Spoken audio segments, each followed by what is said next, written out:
Hello to everyone watching this video. My intention behind this video is to help anyone out there who is stressing about the market right now and finding a house in New York. I never thought I would make this video. I never thought, one, I would be living in New York, two, I would be settling down after 10 years of traveling, and three, that this would be such a stressful situation for so many people. But yes, I was there like 2 weeks ago. And yeah, it can be really stressful. First of all, just know that you're not alone in being stressed out. Like, it's a stressful situation to not be able to find a place. But yeah, I hope this video helps in a little way, a big way. We finally did find our place and we're very happy with it. But it took a lot of dedication and a lot of learnings I picked up from different people, and I'm hoping to compile this into one resource so that it helps. I guess the first point is diversify your search engines. So not just StreetEasy, everyone's using StreetEasy, and that's kind of the problem, is that once a listing goes up, it's kind of gone within one day. So we actually I found this on Craiglist, and it was a lease takeover. Okay, it's a lot quieter in here. But yes, diversify your search engines, and I will list probably about like 5 or 7 that I used below. I guess the second point is a lot of these listings have options to see them on a certain day. Like this has an open house on, Sunday. While I think it's important to respect tenants, obviously, and the brokers, I would actually research the broker's name and find their phone number and try to see the place beforehand if possible.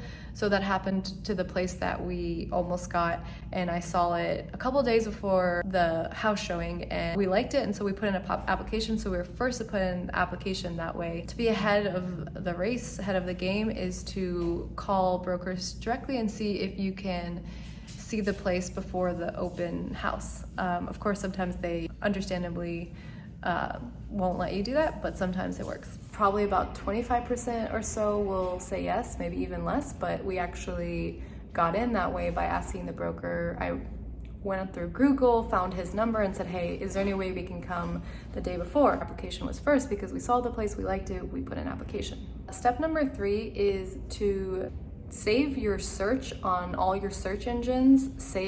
Bookmark them and set a time or alarm, say 3 times a day, and go to see if there's any new listings on all the different search engines. And save your search so you don't have to click this and this, your square feet, and you don't have to put everything in. Just put it in once, save it, bookmark it. 9 a.m., 3 p.m., later in the evening that I checked. So yeah, it's a crazy market. Again, that's why I'm creating this video. It's like silly how crazy it is, but if you need to live in New York, you need to live in New York. And so hopefully some of these suggestions help. The next suggestion is not so much logistics, but a bit more for the emotional front. There were times during the search where I was feeling hopeless.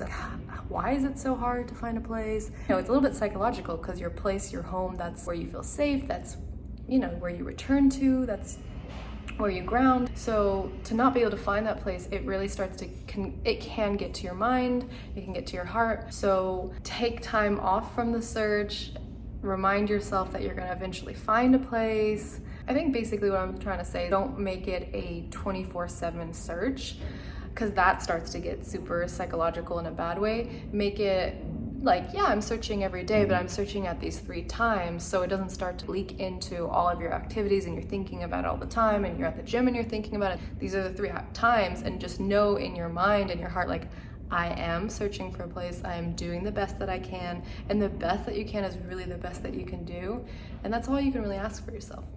Okay, so tip number 4, are we on 4? I think we're on 4.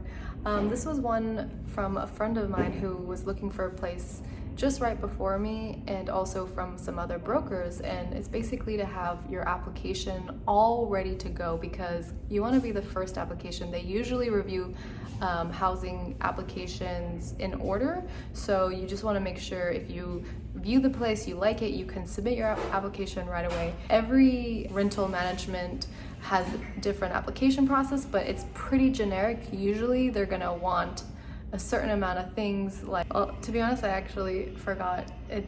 probably just want it to be wiped out of my mind after going through the process, but I will list them below. So below will be listed the search engines I use and then also what usually you have to have ready in your application. Okay, so another point, this is pretty obvious, but it's almost so obvious that sometimes we overlook it, and that is to have a list of priorities, a list of must-haves, some sort of parameters, because you know, so many houses out there, ironically, and there's that feeling that I must find a place. So it's really important to have like a guidepost, a roadmap, a compass, so you won't settle for just anything and then be really unhappy for a year, but also that you won't be looking forever and ever and ever. And I think what brings that balance is having a list of your must-haves, and that will depend if you're moving in with someone or if it's just you. If you're moving in with someone, you need to take a couple items from each person's list, but if it's just you, create that list. For example, square feet. How big is the place? Does it need to be, you know, the proximity to your work, to parks, grocery stores? For us, my partner and I, having a dishwasher is really important, so we always wanted to make sure we click the box for dishwashers, a garage, allowing for pets, you know, so this is kind of obvious. People are usually already having in their head sort of an idea of what they would like, but it does help to write it down. Even what I did was I had like our must-haves and then our nice-to-have. So you can maybe spend 5 minutes after this and create a little list of say 5 items or so that are your must-haves, and then say 5 items that are nice-to-haves. Maybe that's a view. We ended up getting a nice view. Wasn't the most important thing, but and then that way when you're searching, you can search faster because you can just say, this is not it, this is not it, this doesn't have a dishwasher, so why should I even take time to look at it? Why should I even take time to fight for it? Because it's a little bit like fighting for a place. Like, why put in the effort? Also, obviously, like neighborhoods, like if you could take a weekend off to kind of explore neighborhoods and see which ones you like the best. And for us, it was really important to be where a lot of the metro lines are. All of the metro lines runs through this neighborhood, so that might be important to you.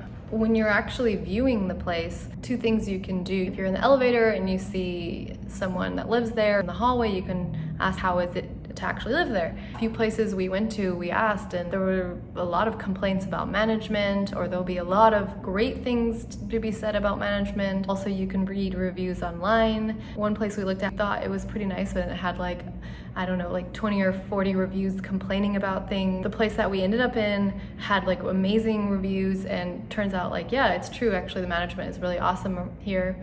So that's kind of it. I don't want to make this video more than 10 minutes, but feel free to leave any questions and I'll try to get back to them.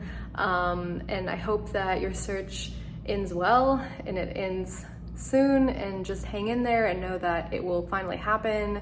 And who knows, it can maybe just be better than you even imagined.